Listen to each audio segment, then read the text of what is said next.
देशमा रहनुभएका सम्पूर्ण नेपाली दाजुभाइ दिदीबहिनी सम्पूर्णमा नमस्कार अनि गुड मर्निङ भन्न चाहन्छु। अनि जतिजना पनि विदेशमा काम गर्दै हुनुहुन्छ, राम्रोसँग गर्नु, आफ्नो केयर गर्नु, राम्रोसँग काम गर्नुहोस्। खाना बेलामा, यताउता हिँड्ने बेलामा आफ्नो ध्यान राख्नु होला भन्न चाहन्छु। अनि किनभने अब विदेशमा हामी खाँदाखेरि अनि पिउँदाखेरिमा ध्यान दिनु किन आवश्यक छ भने विदेशमा हामी कमाउन आएका छौँ। अनि त्यस कारणले गर्दा हामीले चाहिँ परिवारको पनि ख्याल गर्नुपर्छ। परिवारलाई ध्यानमा राख्नु परेको कारणले गर्दा हामी पहिला बाँचौँ अनि परिवारलाई बचाउँ भन्ने हिसाबले हामी जे पनि गर्छौँ राम्रो तरिकाले गर्नेछौँ।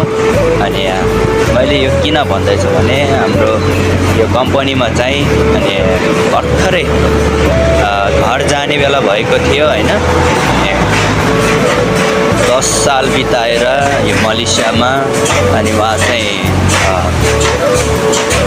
जङ्गल भन्ने एक ठाउँमा चाहिँ के अरे रक्सी खाने, बियर खाने होटल जस्तै छ, होटल जस्तै छ। अनि त्यहाँ चाहिँ गएर खानुभएछ।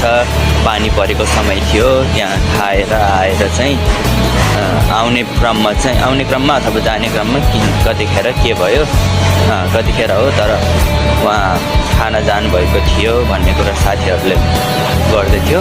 अनि खाएर अब आउने बेलामा हुनसक्छ अथवा के हुनसक्छ अनि नालामा छरेर चाहिँ अनि उहाँको मृत्यु भएको कुराहरू हामीले सुन्नमा आएको छ।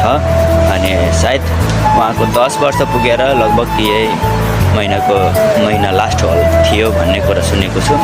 अनि जब उहाँ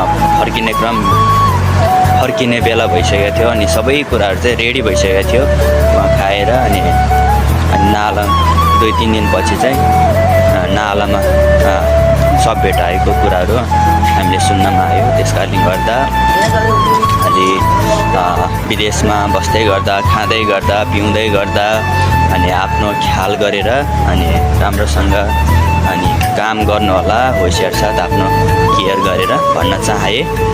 ल त है त सबैजनाले राम्रोसँग काम गर्नुहोस्, आफ्नो सुरक्षा आफै गर्नु होला भन्न चाहे। ल हस् त है, ओके, बाई बाई।